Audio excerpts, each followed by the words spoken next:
Hi, how you doing? This is Angel, and this is my mock demonstration for decontamination in my kitchen. So first off, I just want to start off with the PPE gear that I have on.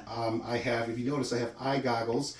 I had masks with shields in the thing, but the masks didn't fit, so they all broke. So I had to go out and buy these masks. But the goggles are for in case anything were to splash up within the water, so that way it doesn't splash. It protects my eyes, so I don't get contaminated with dirty water. I also have an apron on, so it's a fluid resistant apron in case any fluids from the water get on me. They just keep going down. I also have a hairnet on because not just in decontamination, but we also carry bacteria and stuff like that in microorganisms in our hair, so we don't want it contaminating anything that is sterile. And then I have these gloves, so they keep the dirty waters from contaminating my hands and stuff like that. And I also have this mask in case I'm using hazardous chemicals that the scent doesn't bother me. Otherwise, I don't splash any other bodily fluids on my face. So that being said, let's dive into what we have here. So the next step, I want to talk about my sink setup. So this is my decontamination area here. So obviously, I don't have any enzymatic agent. So what I have is Dawn, and Dawn's really good for cleaning, stuff like that. And I also have a couple of scrubs here.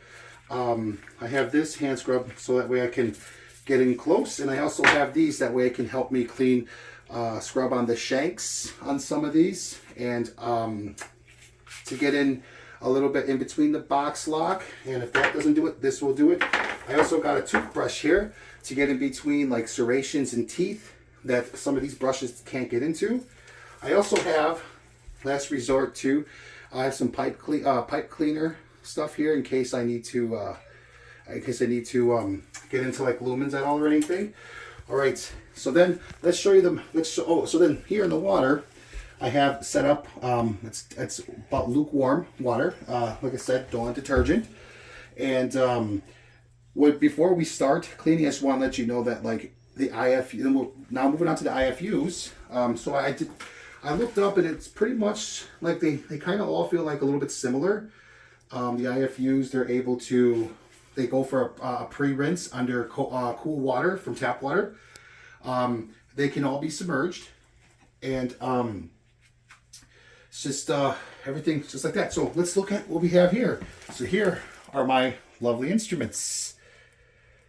I worked hard all night. So now I guess we'll start the decontamination process.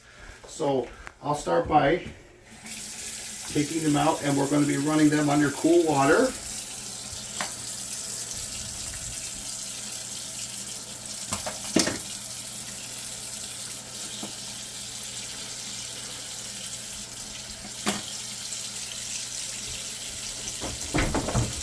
Let that run for a sec.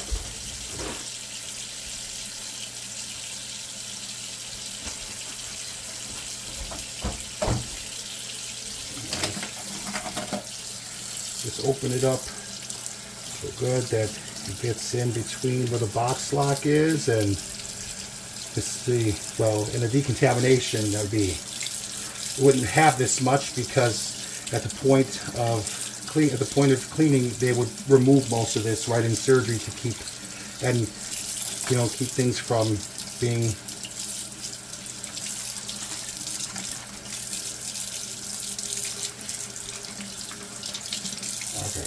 I think that's about good. Okay,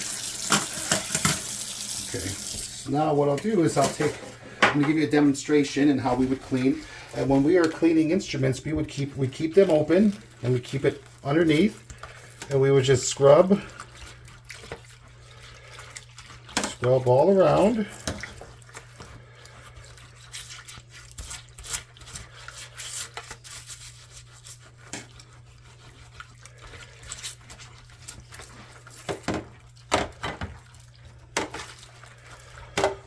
My scrubber.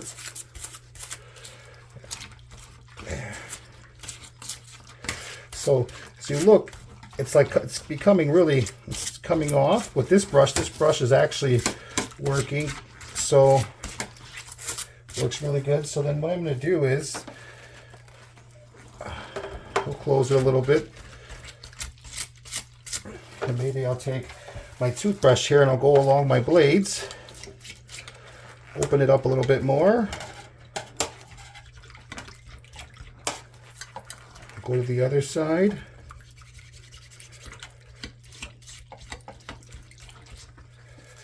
Get in between here where the box lock is, because obviously if you can see that sometimes a lot of debris is missed and it likes to sit. So then I'll flip it over.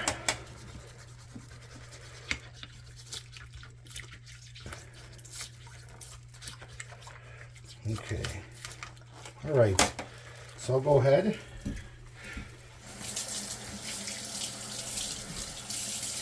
Rinse these off. I'll go ahead and inspect and make sure I've removed all the debris, because I've got no debris on this shank here and here up here along the blade, and nothing on the tip. So it looks pretty clean to me. So then what I'm going to do is I'll just get a paper towel and I'm going to leave those right there, and I'm going to move on to the next one. So that was the Mayo scissors I just cleaned. So here what we have here is we have the back haul towel clamp, and pretty much this is used for like gripping tissue, other things like that. Okay, just gave it a good rinse down. So then what I'm going to do is I'm going to open this up, and I'll have to be careful with this because, as you see, it's got points on it where it could pierce through my glove. So I have to clean with precaution with this. So I'll probably start by getting in between the box lock right away and just keeping my fingers away from that little point up there. And then I'm cleaning the shanks here and then around, and then I'm going to flip it again right here. So now I'm going to clean the other part, the other side of the clamp, and then I'm going to flip it reverse, and I'm going to get in that box lock that I missed, the shank. I got the ring. Okay, so now if we look, we still have debris on the tips there. So otherwise on the shank and box lock, everything looks good. So what I'm going to do is, why this is underwater again, I'm going to take my toothbrush and I'm going to go along that tip there.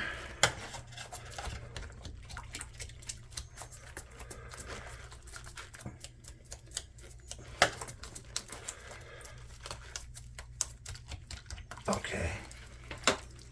Give this a little rinse.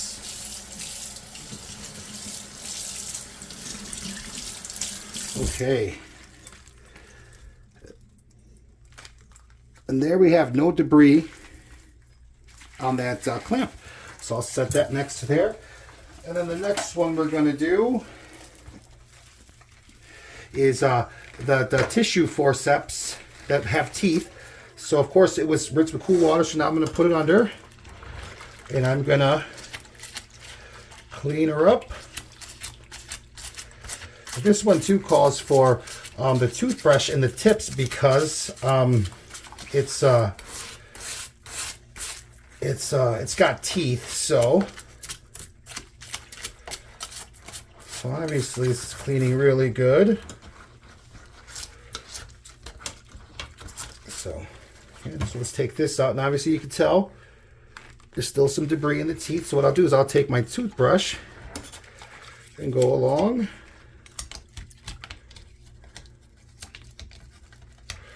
I'll flip it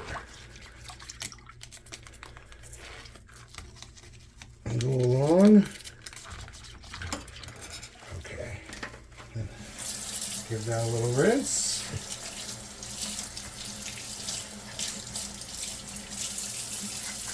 All right.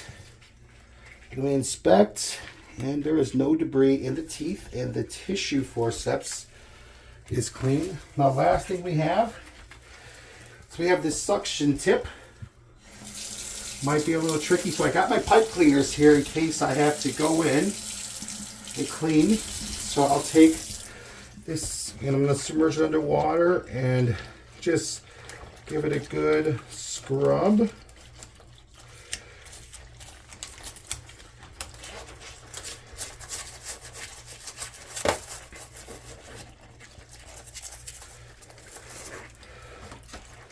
Try not to submerge this one too much underwater because I don't want the dirty water to get trapped.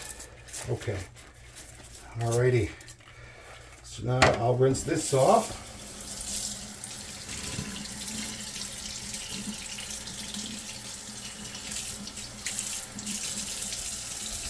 So now just to make sure that this is cleaned properly, what I'm going to do is I'm going to take this out and I'm going to go put it there, and I'm gonna clean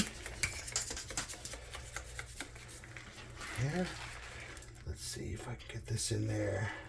I can't get that in there. Use one of these pipe cleaners.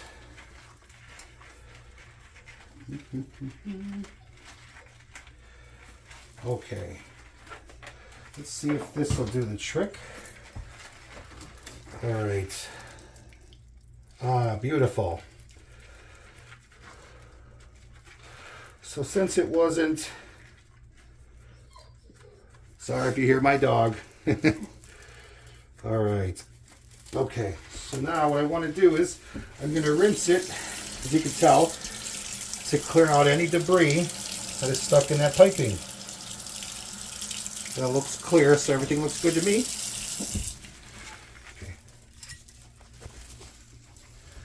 Hey, how you doing? So it's Angel again. My apologies about that. So what happened was we accidentally hit the stop button instead of the pause. But what I want to show you is I have all my instruments here that have been manually cleaned. So now, as long as they're not like power tools and anything else that can't be used in mechanical washers. So now that these have been mechanically cleaned, the next process would be they would be going to the mechanical washers where they would get I believe the word is called impigmented, to where that's where these like forceful water hits the instruments. So, and then from there on they would go to being inspected and then going to be sterilized. So that is my video for today for decontamination in my kitchen. I hoped I did everything right, and thank you for watching.